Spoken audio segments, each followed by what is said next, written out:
Live में मैं अर्शी खान। गृह मंत्री अमित शाह के भ्रष्टाचार के सरगना वाले बयान पर शरद पवार ने आज पलटवार किया है। एनसीपी नेता शरद पवार ने कहा कि उन्हें मैं याद दिला दूं कि गृह मंत्री अमित शाह वही इंसान हैं जिन्हें 2 साल के लिए गुजरात से तड़ी पार कर दिया गया था।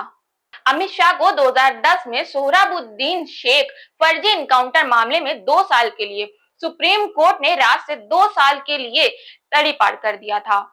उन्होंने गुजरात में कानून व्यवस्था का दुरुपयोग करने के लिए आदेश दिया था कि अपने ही राज से 2 साल के लिए बाहर कर दिए जाए।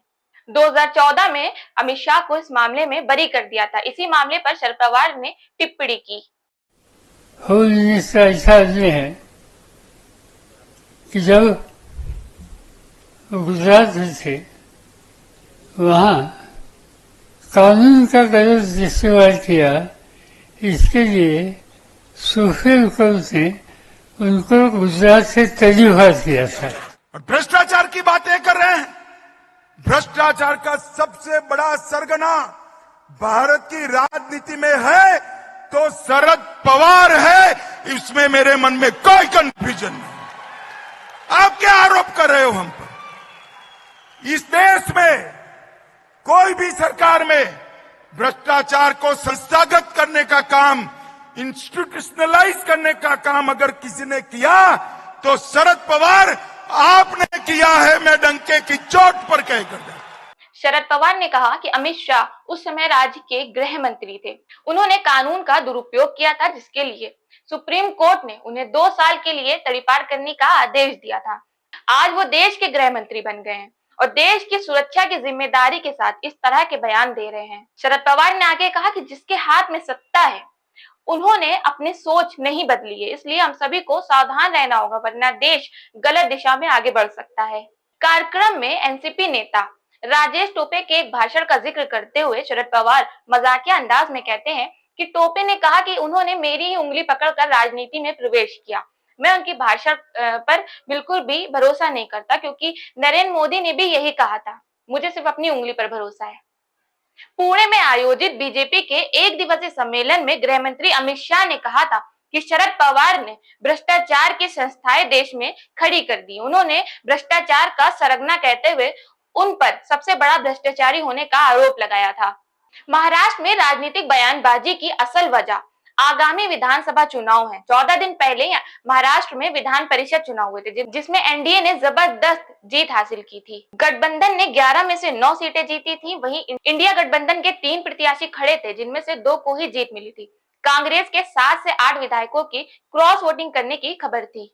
एक सप्ताह पहले पुणे में बीजेपी के अधिवेशन को संबोधित करते हुए गृह मंत्री ने कहा था कि शरद पवार ने भ्रष्टाचार की संस्थाएं खोल ली हैं। अमित शाह ने कहा कि मैं आपको बताने आया हूं कि जब महाराष्ट्र में बीजेपी सरकार आती है तो मराठा आरक्षण दिया जाता है, लेकिन जब महाअघाड़ी सरकार बनती है तो मराठा आरक्षण खत्म कर दिया जाता है। महाराष्ट्र में इस वक्त बीजेपी शिवसेना की सरकार है। इसका कार्यकाल 8 नवंबर 2024 को खत्म हो रहा है। अक्टूबर 2024 में चुनाव हो सकते हैं। महाराष्ट्र की 288 विधानसभा सीटों पर 2019 में चुनाव हुए थे। बीजेपी 106 विधायकों के साथ राज्य की सबसे बड़ी पार्टी बनी। मुख्यमंत्री पद को लेकर शिवसेना और बीजेपी गठबंधन में बात नहीं बन पाई। 56 विधायकों वाली शिवसेना ने 44 विधायकों वाली कांग्रेस और 53 विधायकों वाली एनसीपी के साथ मिलकर महाविकास अघाड़ी बनाकर सरकार बनाई। शिवसेना प्रमुख उद्धव ठाकरे मुख्यमंत्री बने। मई 2022 में महाराष्ट्र सरकार में नगर विकास मंत्री और शिवसेना नेता एकनाथ शिंदे ने 39 विधायकों के साथ बगावत कर दी। वो बीजेपी के साथ मिल गए। 30 जून 2022 को एकनाथ शिंदे ने महाराष्ट्र के 20वें मुख्यमंत्री के तौर पर शपथ ली। इसके साथ ही शिवसेना पार्टी 2 गुटों में बढ़ गई। एक धड़ा शिंदे गुट और दूसरा उद्धव गुट बना। 17 फरवरी 2023 को चुनाव आयोग ने आदेश दिया कि पार्टी का नाम यानी शिवसेना और पार्टी का चुनाव चिन्ह धनुष और तीर एकनाथ शिंदे गुट के पास रहेगा।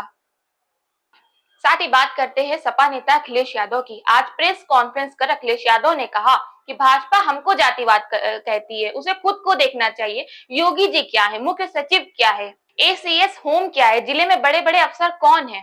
यूपी पुलिस पर अखिलेश यादव ने तंज कसते हुए कहा कि पुलिस ही डाकू बन गई है। बलिया में तो रोज 15 लाख वसूल कर रही, लखनऊ में हत्या हुई, कानपुर में दंगे हुए, उसके बाद मुसलमानों को परेशान किया गया।